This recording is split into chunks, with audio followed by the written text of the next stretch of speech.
Арыбаңыз кадырман замандаш, назарыңызда Таңкы Регион бүгүнкү көрсөтүүсүн баштайт. Адаттагыдай эле сиздердин кызматыңыздарда кызыңыздар, мен Жазгүл Кудайбердиева, ошондой эле кесиптешим Алмагүл Базарбаева болмокчу. Кутман таңыңыздар менен. Мына ушундай жагымдуу маанайда сиздер менен адегенде учурашып амандашып алдык. Эми болсо көптөн бери биздин телекөрүүчүлөр суранган конокто чакырдык. Биз дайыма кесиптешим бел оору, баш оору, бут оору боюнча адистерди, дарыгерлерди чакырабыз, бирок мына ушул көйгөй боюнча бир дагы конокто чакыра элекпиз. Анан WhatsApp группа номерибизге дагы көп жазышат. Качан чыгарасыңар деп, анан ким экен, кандай дарыгер келди деп турган болсоңуздар, кесиптешим сиздерге кененирээк тааныштырып берсин. Учурда азыр коомчулукта актуалдуу көйгөйлөрдүн бири десек да болот. Ал гинекологиялык оорулар десем жаңылышпайм. Анын аябай түрлөрү көп. Мындайча айтканда, маалыматыбыз мындай аз да бул тармак боюнча. Ушул темадан негизинде сүйлөшүү максатында бүгүн биз гинеколог Гүлнур Асманалиеваны конок катары чакырдык. Саламатсызбы? Саламатсызбы. Кош келиптирсиз. Рахмат. Адегенде ыраазычылык билдиребиз, убактыңызды бөлүп, таңкы убактыңызды бөлүп биздин телеканалга, анан телекөрүүчүлөрдүн суроосуна жооп берип үчүн келгендигиңиз үчүн ыраазычылык билдиребиз. Рахмат. Урматтуу телекөрүүчү, эгерде сизде гинекологиялык оорулар боюнча сурооңуз болсо, түшүнбөй жаткан жагдай болгон болсо, анда WhatsApp номери экранда жазылуу, ошол жака номерге сурооңузду калтырсаңыз болот. Чалууга болбойт, аудио сүйлөп жиберсеңиз дагы болбойт. Жалаң гана жазасыз, биз окуп туруп сиздин сурооңузга жооп алып берүүгө аракет жасайбыз. Эми эң алгачкы суроону кесиптешим берсин. Эң алгачкы эле суроом, азыр учурда гинекологиялык оорулардын ичинен кайсыл көйгөй боюнча айымдар сизге көбүрөөк кайрылат? Азыркы учурда мага көбүнчө гинекологияда бизге эки бөлүккө бөлүнөт. Гинекологический, эндокринологический. Гинекологический ооруларга бул инфекциялар, жыныстык катнаш менен жуккан өзүнүн флорасын бузулуулары, воспалительный процесстер, ошондой көйгөйлөр менен кайрылышат. Гинекологический, эндокринологический бул гормондор бузулган кезде СПКЯ, синдром поликистозных яичников, полип, миома, киста ушул оорулар менен көбүнчө кайрылышат. Жакшы экен. Анан негизи биз элдин арасында айтылган сөз да, кесиптешим экөөбүз дагы мына ушундай эле ойдобуз да. Көпчүлүк учурда эрозияны күйгүзүш керек деп айтат дарыгерлер. Анан биздин түшүнүгүбүздө эрозияны күйгүзбөсөң бир күн барып ракка айланасың. Ракка айланып кетет деген коркунуч ар бир айымдын оюнда бар. Чындап эле эрозияны күйгүзбөсөк ракка айланабы? Анан эрозияны чындап эле күйгүзүшүбүз керекпи? Мына ушул эрозия деген эмне өзү?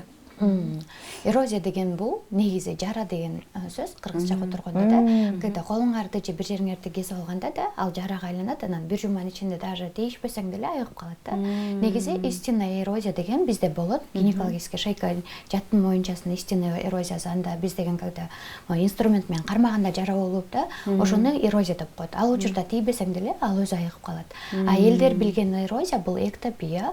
Эктос деген латинский тил менен алганда снаружи, сыртында деген сөз да. Ошол ички тканьдын баары, жана кызыл ткань, шейка матка, жатын моюнчасынын ички ткани сыртка чыгып калат. Снаружи деп, сырт жакта дегенде эктос, красная ткань. Ар бир аялда бул болот. 100 аялды көрсөк, анын ичинен 95 аялда болот да, 95% аялда, и 5% аялда болбойт.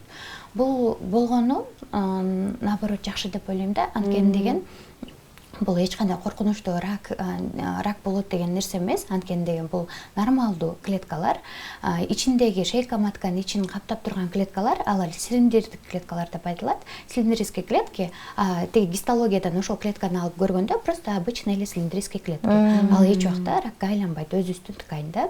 Ошонун жанындагы эле розовый ткань, ал деген цилиндрдик клетка бир эле слой каптаган үчүн түйүндө кан тамырлар көрүнүп калгандыктан красный болуп көрүнөт да. Жанындагы эле ткань многослойный клеткада көп слой каптап турган үчүн, вот кожада көп слой каптайт, ошон үчүн розовый болуп көрүнөт. Бул жакта да кан тамырлар бар, бирок деген розовый болгондуктан там өкөнүн границасында именно ошол жерде көп клеткалар кичине бузулуп калат да. Бирок булардын баардыгы нормалдуу көрүнүш. Качан коркуш керек, уже айтып бере берейин да. Бизде коркунучтусу бул ВПЧ инфекция деп элдин баары уже билип баштады окшойт. Вирус папиллома человека. ошол вирус сырчактан жыныстык катнаш менен жукканда гана кирет. Анан ошол мен айтып аткан жана красный ткань менен розовый ткань границасында жашайт. Анткени ал жерде клеткалар кичине бузулуп калганда, и аларга удобство болот да. Анан иммунитет түшүп кеткенде, көрүнбөй жүрө берсе, да, билинбей жүрө берсе, тогда ал өрчүп баштайт да. Бирок деген ВПЧ инфекция жөнүндө да көп мифтер бар. Вирус папиллома человека бул деген вирусный инфекция болгон үчүн организмге кирет.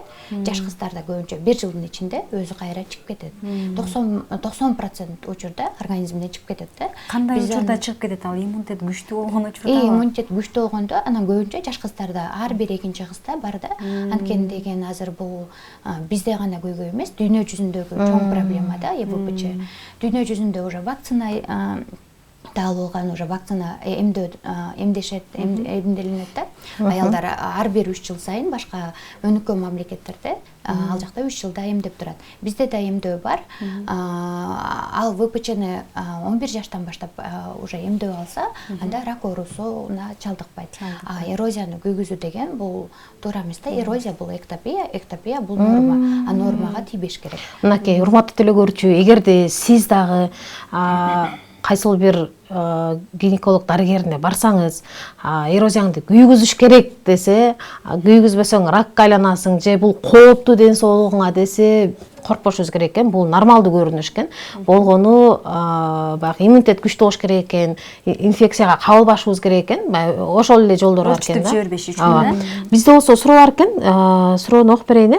171 абоненти жазыптыр. Ассаламу алейкум. Менин суроом боюмда бар, 4 ай болуп калды, бирок болгондон бери оору бар, жана дагы деле кыймылды сезбей жатам. Деги эле канча айдан баштап кыймылы билинип баштайт деген суроо экен. Бала негизи кичинекей срокто эле кыймылы баштайт. Болгону биз 18 биринчи беременность болсо 20 неделядан баштап кыймыл сезип баштайбыз. Экинчи беременность болсо, уже повторная беременность, уже 18 неделяда байкаш керек.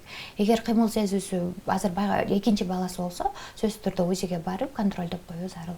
Биринчи баласы болгон болсо бир аз кечирээк сезет. Кечирээк сезет, 20 неделядан өтүп да. Экинчи баланы уже 18 неделядан баштап сезип каласың да. Урматтуу телекөрүүчү, эгерде сиз дагы мына ушул көрүүчүдөй болуп сурооңуз болгон болсо, экран астында номерлерибиз турат. Сурооңузду калтырсаңыз болот. Биз болсо көрсөтүүбүздү андан ары карай улантабыз. Кесиптешим суроосун берсин. Жана айтып калдыңыз, миома, киста деп бөлүнөт деп. Аны улай эле ошо полип деген да бар, ошо үчөөнү ар бирине токтолуп айтып берсеңиз. Миома, киста, полип бул оорулардын бардыгы негизи төрөгөн аялдардын оорусу деп айтып коет. Анткени деген Кудай бизди төрөтүш үчүн жаратыптыр да. Ай сайын төрөгөнгө даярданабыз да. Ай сайын этек киргелүү бул адамдын эмеси болочок балага даярдануу да, жабышканга да. Бала жабышып анан чоңоюш үчүн ай сайын даярданып турат. Анан ошол процесс азыр көп аялдар баланы кичине кечирээк пландап жатпайбы, 30-тан өтүп, 40-тан өтүп. Ошон үчүн ошол оорулардын саны ошон үчүн көбөйүп жатат деп айтат да.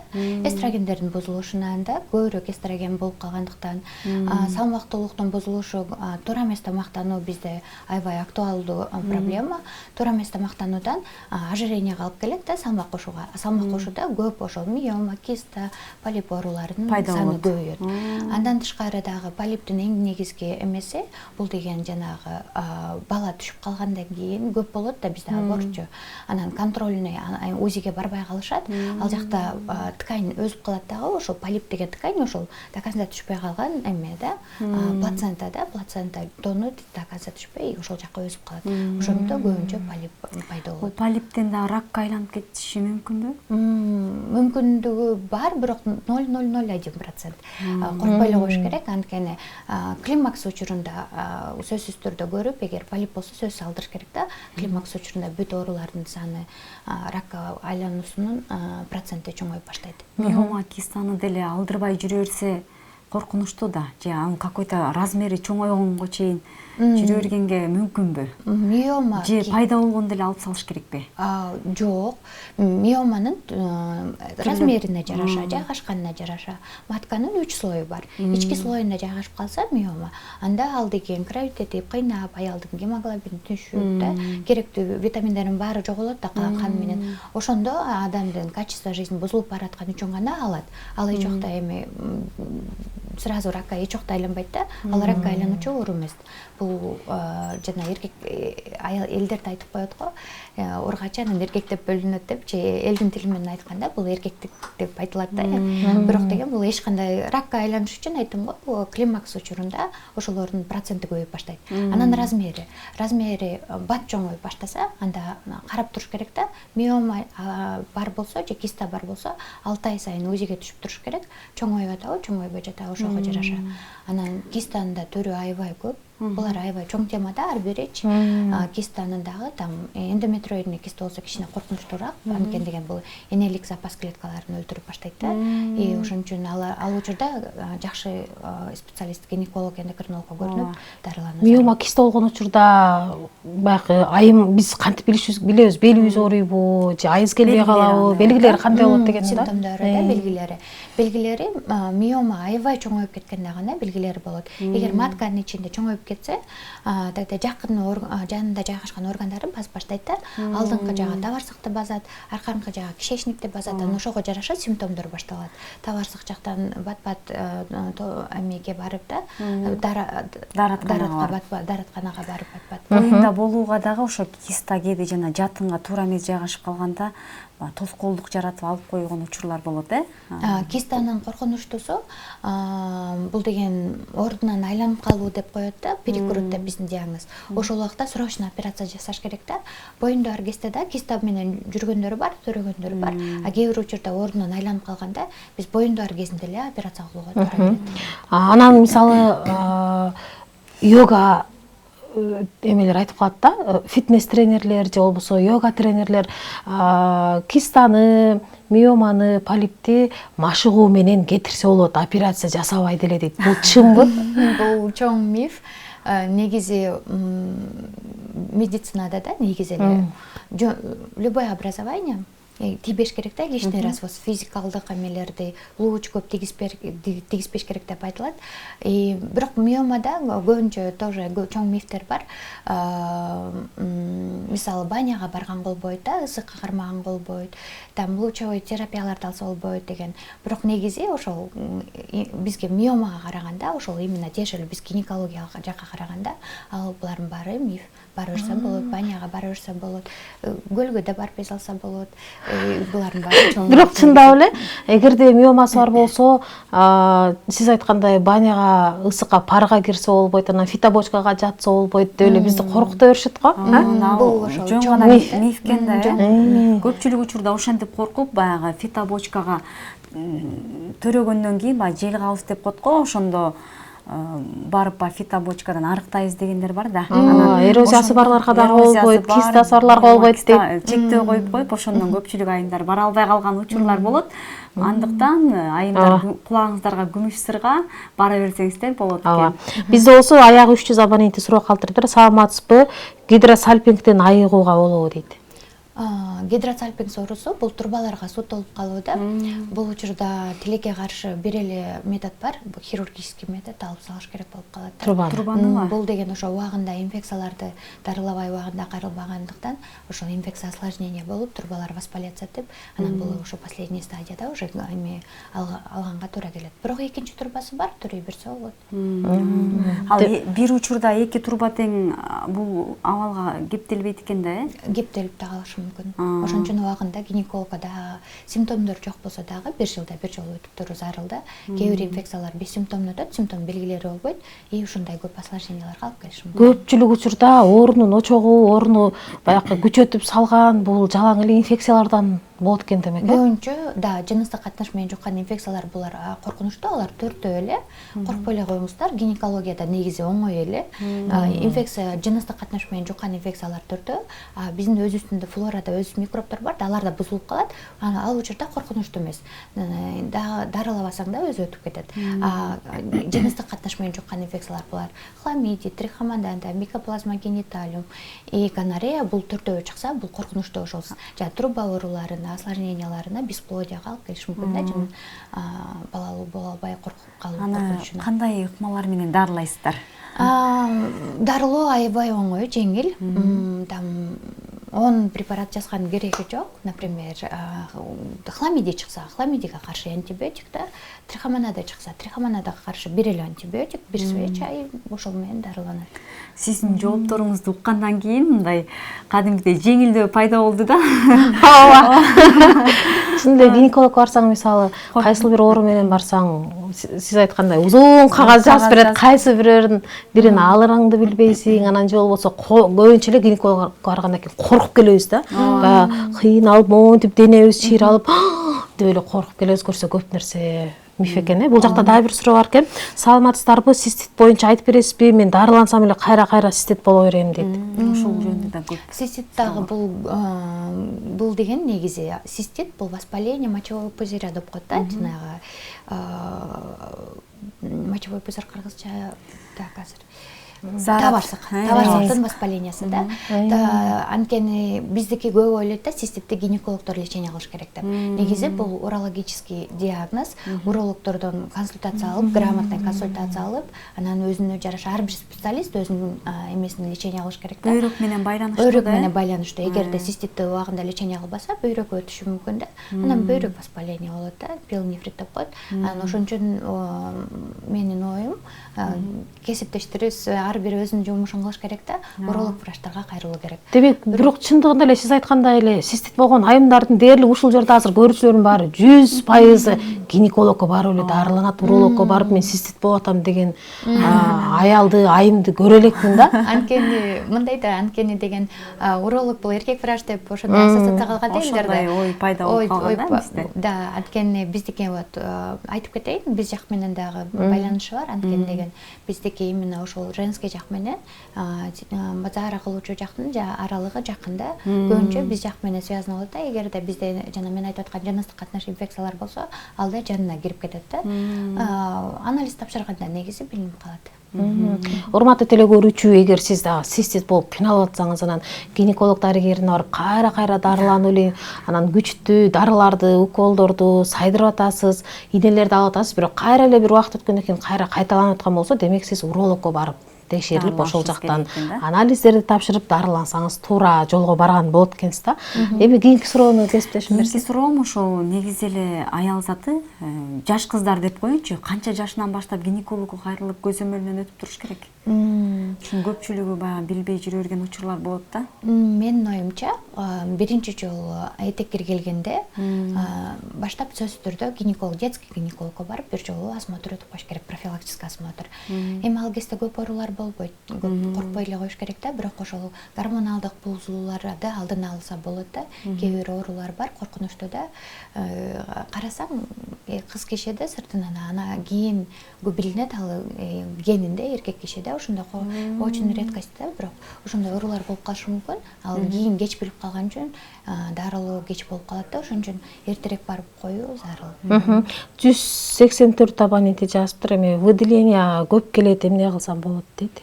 Выделение жөнүндө айтып кое берейин. Бул көп кишилер билбейт экен, выделение жөнүндө. Бул деген нормалдуу көрүнүш. Бул биздин защитная флора деп айтса болот да. Анткени деген выделение негизи менструальный циклга жараша өзгөрөт. Биринчи фаза менструальный циклда алардын биринчи этеккер кеткенде алар кичине коричневый болуп, анан саргайып, анан агарып баштайт да.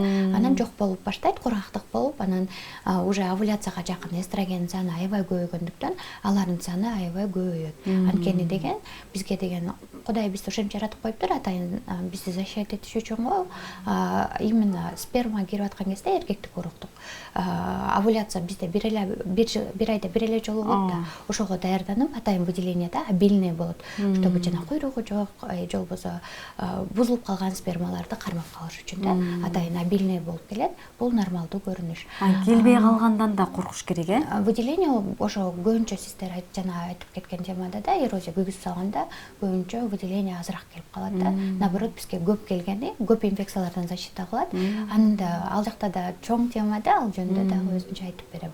Бизде көпчүлүк айымдар атайын гинеколог ошо выделениясын азайтыш үчүн барып выделение көп келет деп, баягы көп сарсануу болгон айымдар көп. Мен выделением көп келет, бир жерим ооруп атат го деп. негизи менин оюмча биз всегда ошондой выделение көп болуп сууланып турушубуз керек да. Бул молодость, жаштыктын бир белгиси. Уже климакс болгондо и так проблемалар башталат да, кургактык болуп, көп инфекциялар болуп, проблема болуп да. Наоборот, выделение көп келүү бул норма.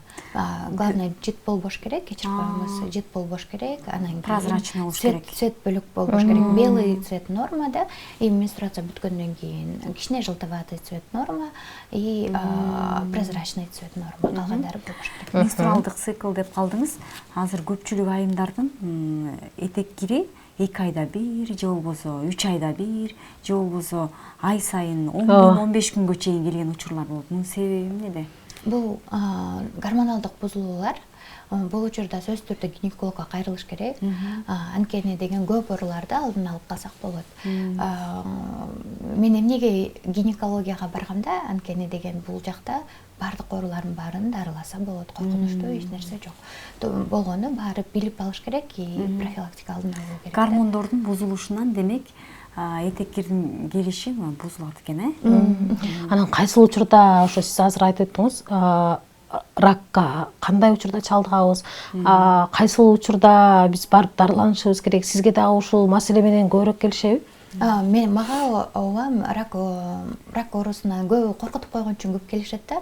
Анткени деген рак шейки матки болуш үчүн жана айтып өттүм го, ВПЧ инфекция киргенден кийин ал дагы дисплазияга алып келсе, дисплазия бул предрак. Сразу ракка айланбайт да, бир 10-15-20 жылдай керек. Ошон үчүн эгерде аял киши өзүн карабай, убагында анализдер тапшырбай жүрө берсе 10-15 жыл, анда биз тилекке каршы ошо ракка айланган кезде көрүп калышыбыз мүмкүн да. Андай случайлар бизде аябай көп.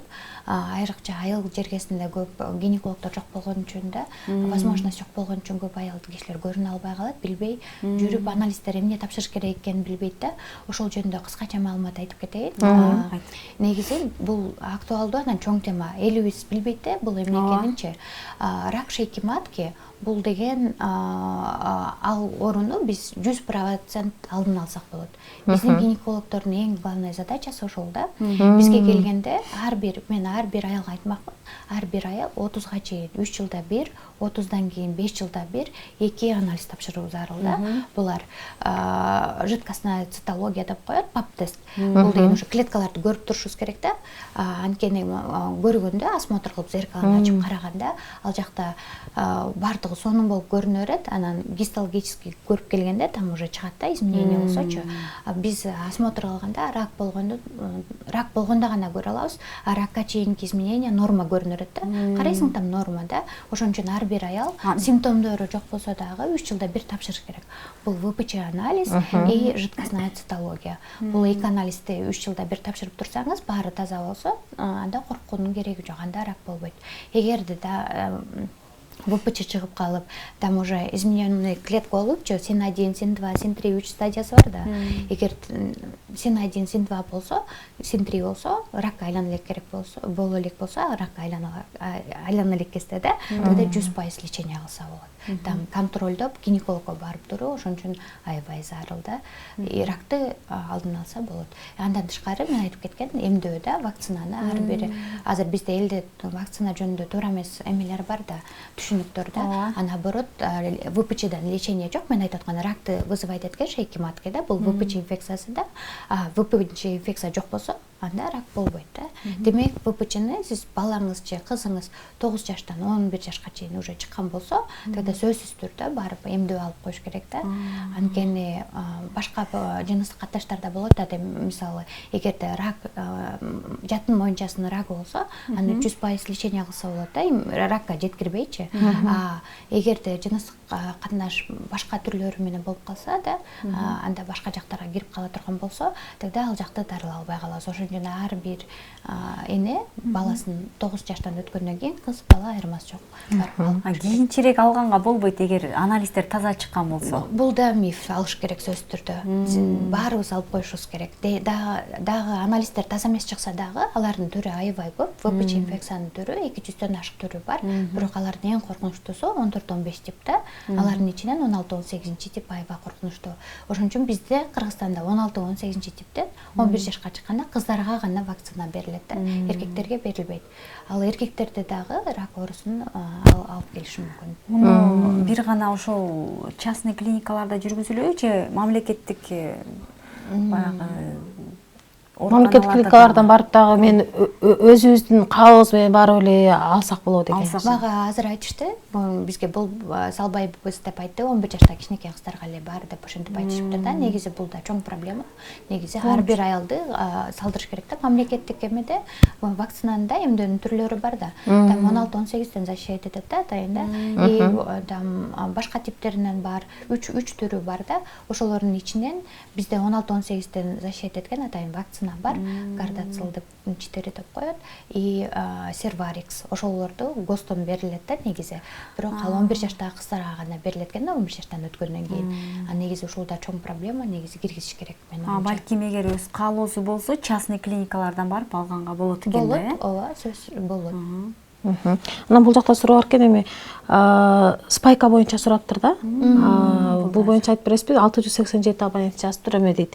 Турмушка чыккан боюмда болбой жатат, көрсө эме дарыгерлер спайка деп атат дейт да. Спайка деген бул эмне? Бул соединительный тканьдар болот да, атайын мындай тяж да, после операции болот көбүнчө. Мындай или воспалительный процесс, жана мен айтып аткан убагында лечение кылбай да, жана жыныстык катташ менен жуккан инфекциялар кирип кетип, алар убагында лечение болбой калса, спайка оорусу пайда болушу мүмкүн да. Бул негизи коркунучтуу деле эмес ал тканьдар. Бирок эмнеси жаман, бесплодие болуп атканда, тогда жана турбаны бияка тартып кетет, жабышкак тканьдар да пайда болуп калат. Проходимость жок болуп калат. Проходимость ал бөлөк, турбаны башка мисалы ичеге жабышып коет, мындайдан тартып барып да, или матканы бияка кыйшайтып тартып жабыштырып коет. Ошондо там анатомия бузулуп калат, анан негизи яичниктен энелик клеткадан, энелик безден энелик клетка чыгып, анан турбадан кармап калыш керек да. Анан ошол процесс бузулуп калат да, мындайдан просто да, башка жака жабышып калат.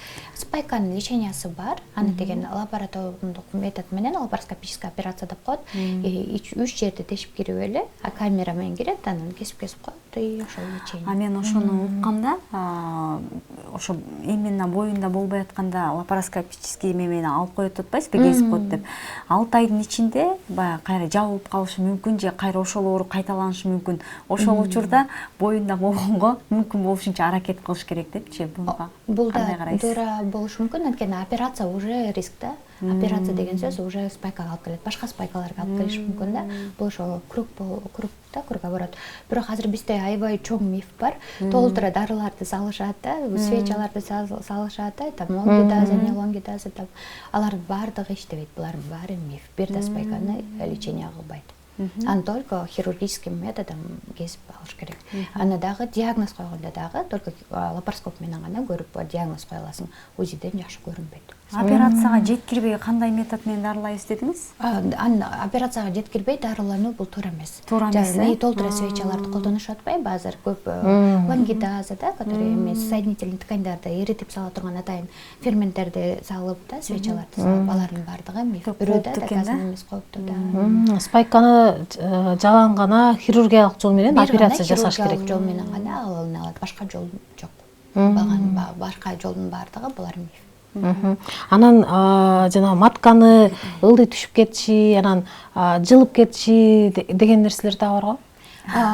Матка да, бул дагы аябай чоң тема. Негизи деген ар бир көп төрөгөн аялда крупный плод болуп да, 4 килограммдан өтө төрөгөн аялдарда көбүнчө ошо опущение деген проблема бар. Элдин баары опущение деп билет, ошентип сүйлөй берейин. Бул деген биздики көбүнчө возраст өткөндө климакс болуп, уже гормондор жок болуп, энелик женский гормондор жок болуп да.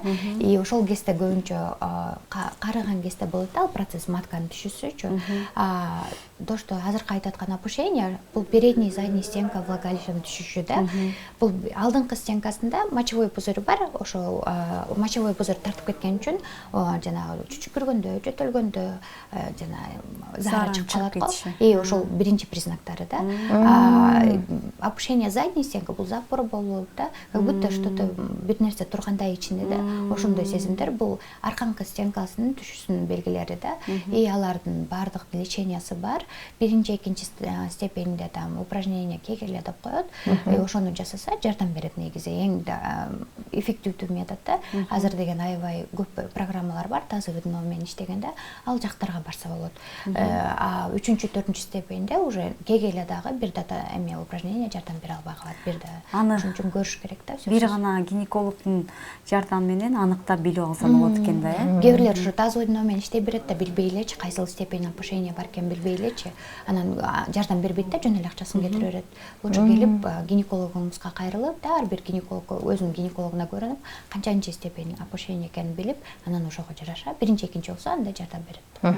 Кадырман теле көрүүчү, бүгүн биз эфирде сиздер менен чогуу биргеликте гинекологиялык оорулар туурасында талкуулап жатабыз. Эгерде сиздин дагы сурооңуз болгон болсо, түшүнбөй жатсаңыз, кайсыл жакка барарыңызды билбей жатсаңыз, же болбосо дарыгер койгон сизге диагнозду билбей, башыңыз катып түшүнбөй жаткан болсоңуз, анда экран астында жазылган номерлерге калтырсаңыз болот. Биз болсо азыр жардамалык тыныгуу жарыялайбыз. Кайра сиздер менен ушул жерден гинекологиялык оорулар боюнча сүйлөшүүбүздү улантабыз. Экрандан алыстабай туруңуздар.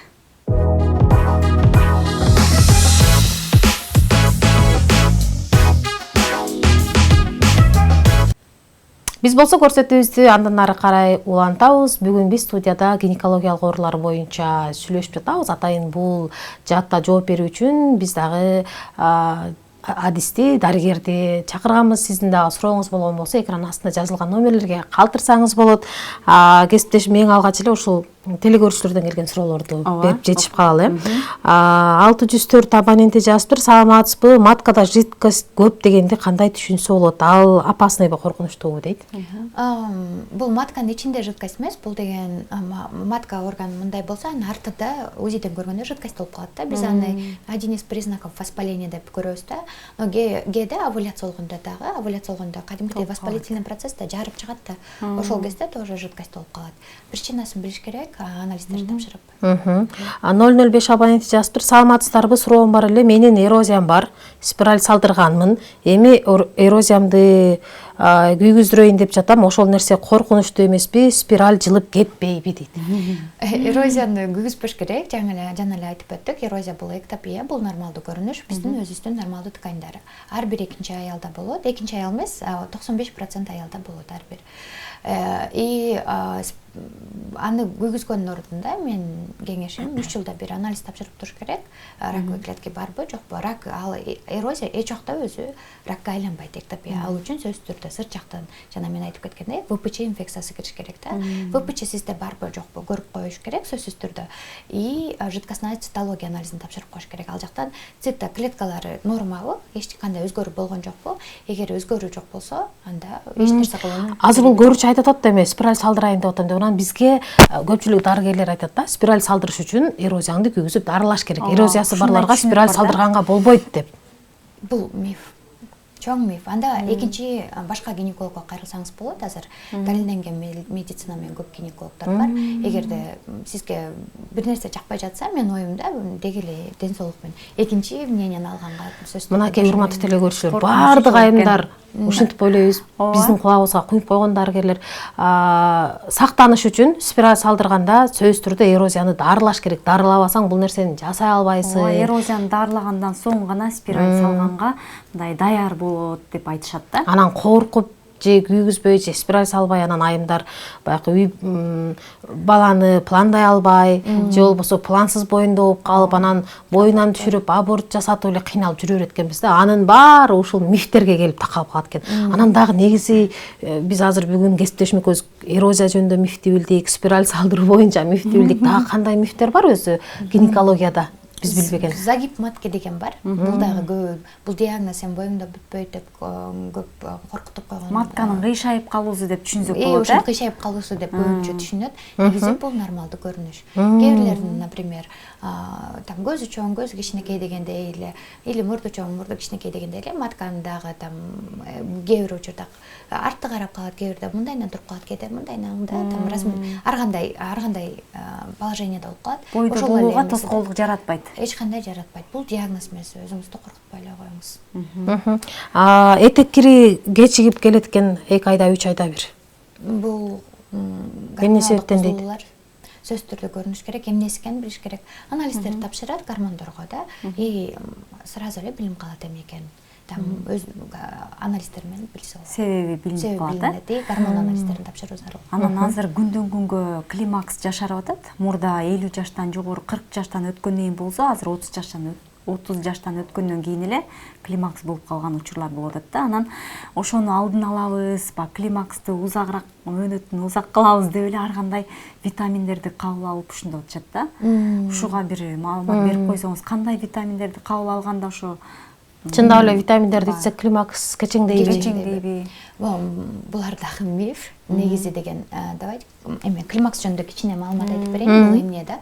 Климакс деген бул бизде негизи Кудай саналуу эле энелик клеткаларды бизге берип коет экен да. Биз мамабыздын, апабыздын ичинде кезинде эле бизге 1 миллион 2 миллиондой яйцеклетка берип коет запас менен. Эркектик урук 3 ай сайын пайда болуп турса, бизде уже запас менен төрөлөбүз да. Төрөлгөндө алардын запасы өлүп өзүнөн өзү эле өлө берет да. Ошондой программа бар да атайыбызда. Төрөлгөндө 400 000 куштук калат. Анан биринчи жолу этек киргилгенде 13, 14, 15 жаштада алардын саны 100 000, 200 000 калат. Анан алардын саны пик 25 жаш экен, сам лучший период да, булардын баарын азыр эмнеге айтып атам, түшүнүп каласыздар. Эң пик кези бул 25 жашта 100 000, 200 000 куштук болот. Андан кийин саны өлүп 37 жашта алардын саны резко түшөт экен дагы. Бул уже далилденген медицина менен да 25 000 уштук калат экен. Анан алардын саны дагы өлүп алар кантип өлөт, ал ай сайын менструация келген сайын 10-14 чыгат да. 10-14 чыгат дагы. Сильнейший выживает деген бар да бизде. Эң күчтүүсү жарып чыгат, овуляция болот да. Калгандардын баары 13-ү өлүп турат да. Ошентип өлүп отуруп, анан кийин 50-ге чыкканда, мен азыр норманы айтып атам да. 50-ге чыкканда 1000 уштук калат экен. 1000 уштук калганда менструация токтойт. Анткени деген уже энелик клеткалар жок. Энелик клетка өскөн сайын ичинен эстроген гормон чыгып турат да. Ай сайын өскөн сайын ал энелик клетканы түгөнгөндө эстроген жок болот. Анан ошону климакс деп коет бизде. Климакстын бир эле лечениясы бар. Ошо эстрогенди берип турабыз да. Эгер аял өзүн жакшы караса, салмак кошпосо, ожирение болбосо да, ден соолугу жакшы болсо, рак оорулары туугандарда болбосо, анда коркпой туруп дарыласа болот. Сиз айтып аткан жашарып атат деген бул дагы миф. Анткени деген бул энеңизден сурап көрүшүңүз керек да, апаңызда канча жашыңызда климакс болдуңуз деп. Бул көбүнчө генетический эме да, тукумдук эме менен берилет да. Кээ бир аялдар, кээ бир менде пациенттер бар, 25 жашында эле климакс болуп калгандар да. Кээ бирлер даже 18-15 жашында климакс болгондор бар. Кээ бирлер 60 жашында болот. Булардын баардыгы генинде кандай жазылса, ошондой болуп. Ошончо сөзсүз түрдө энесине сурап коюш керек. Кээ бирлер климакс 50 жаштан болсо, эгер нормалдуу көрүнүш экен да. Нормалдуу көрүнүш. 40 жаштан 45 жаштан ылдый болсо, бул уже эрте климакс деп аталат. Эстроген беребиз деп атпайсызбы? Кандай витаминби ал эмне? Эстроген бул гормон, өзүнөн чыгып турган гормон. Жок, ошого баягы эстрогенди өстүрүп туруш үчүн витаминдерди бересиздерби или? Жок, алардын баары калп. Эстрогенди өстүрүүчү витаминдер жок негизи. Эстроген деген бул организмдин өзүнөн чыгып турат. Анан климакс болгондо мен айтып атпаймынбы, энелик клетка жок болот. Энелик клетканын ичинде эстрогендер бар да, энелик клетка ай сайын өскөн сайын ичинен эстрогендер чыгып турат да. Энелик клетканын саны жок болду, өспөй калды да. Анан климакс болгон айымдар сиздерге каршы болобу? Себеби жаңы климакска кабылганда организм баягы башкача иштеп баштайт, кыйналат. Сөзсүз түрдө келиш керек. Анткени деген алдын алса болот, медицина аябай өнүккөн азыр. Климакс учурунда бүт системалардын баарын, оорулардын баары көчөп баштайт да, бул чындык да, бул миф эмес, чындык анткени деген сердечно-сосудистый системаларда проблемалар башталат. Кожада уже проблемалар да, анткени деген эстроген жок болуп калды да. Алардын баарын эстроген защищать этип турат да, женский гормон. Сөөк системаларында проблема болушу мүмкүн. Көбүнчө ошо паростон, остеопороз деген оору бар. Ошонун алдын алуу үчүн биз деген сөзсүз түрдө чакырып, ар бир аялга түшүндүрүп, кальций ичип туруш керек деп түшүндүрүп, ошентип эме профилактика кылсак болот. Негизи жаңы климакска кабылганда көпчүлүк айымдар депрессияга түшөт, агрессивдүү болот, урушчаак болот, эч нерсе жакпайт, эмоциясын башкара албай калат. Ошол учурда алдын алып гинекологко кайрылса, бул нерсе оңой өтүп кетет экен. Оңой өтсө болот. Показаниясы менен биз жөнөтөбүз, психотерапевттерге жөнөтөбүз, өзүбүздүн лечениябызды кылабыз да.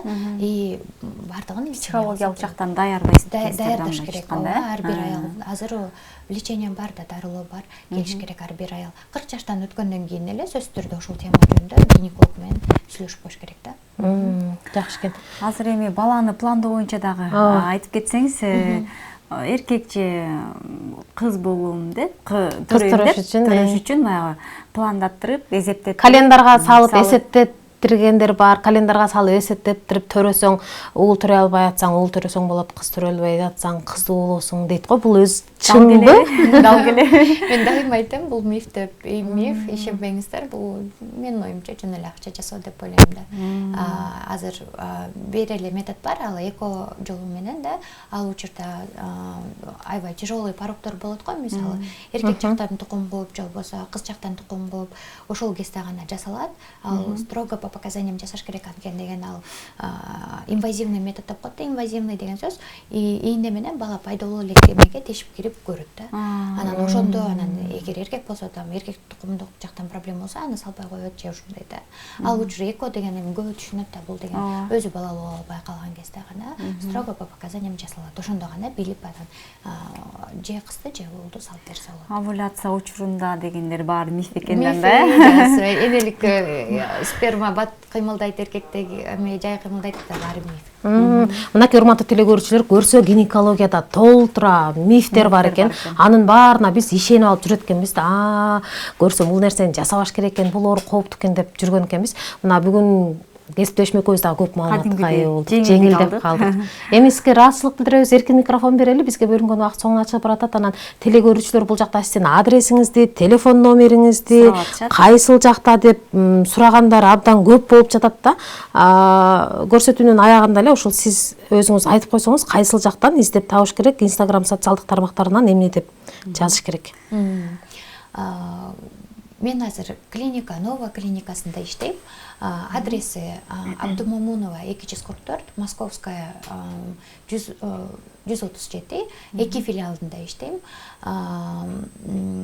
Инстаграмда Гульнура Осмоналиева деп эле жазсаңыз чыгат негизи. Гульнура на английском .Осмоналиева. Ал жакта мен Инстаграм баракчамды тапсаңыз болот. Номерлеримди бул жакка жазып койсоң. Эң акыркы суроо кыска эле жооп бересиз. Полип женский органдын сыртында болсо кантип дарыласа болот дейт. Полипти эгер скорее всего сырткы орган эмес, шейка матканы айтып атса керек. Алып коюш оңой болот, анда шейка матка. Алып коюш оңой болот, да? Ножкасын көрүш керек болот да, коркунучу жок. Анын главный лечениясы эле алып коюу ошол эле да. Кээ бир учурда полип өзү да түшүп калышы мүмкүн, кичинекей болсо, размерине жараша гинекологко барып көрүнсүн, өзү. Местный наркоз сайып эле алып коесуздар, Негизи да сыртында болсо местный анестезия деп коет, укольчик менен сайып туруп эле аккуратно алып койсун, ножкасы ылдыйт болсо. Эгер ножкасы өйдө болсо, анда гистерорезектоскоп менен кылыш керек. Выскабливание туура эмес, жанагы вакуум аспирация деп сордуртат го, алардын баары туура эмес да. Көрүп алыш керек да, ножкасын көрүп түйү менен кесип алыш керек. Ыраазычылык билдиребиз, көптөгөн айымдардын мына ушундай гинекологиялык көйгөйлөрүн, ооруларын, маселелерин чечүүдө өзүңүздүн салымыңызды кошуп, анан биз сыяктуу телекөрүүчүлөр сыяктуу мифтерге ишенип алып эле байкы коркуп, же болбосо стресске басып жүргөн айымдарга туура жол көрсөтүүдө өзүңүздүн салымыңызды кошуп жүрө бериңиз. Ыраазычылык билдиребиз, атайын убактыңызды бөлүп мына ушундай телекөрүүчүлөрдүн дагы биздин дагы суроолорубузга жооп бердиңиз. Мен ойлойм, бүгүн телекөрүүчүлөр дагы гинекологиялык оорулар боюнча көп маалыматка ээ болду деп кесиптешим. кадимкидей мындай жеңилдик алып калды деген ишеничтебиз да. Ооба. Сыяктуу. Бүгүнкү коногубуз аты жөнүн кесиптешим бир сире айтып өтсүн анан. Бүгүн биздин конокто гинеколог Гүлнур Осмоналиева айым болду. Ооба. Биздин болсо көрсөтүүбүздүн башкы деме үрчүсүн дагы айтып өтпөсөк болбойт кесиптешим. Ооба. Кесиптешим, сенден сурагым келип атат. Үйүңдөгү сковородка, казандарды эмне менен агартасың?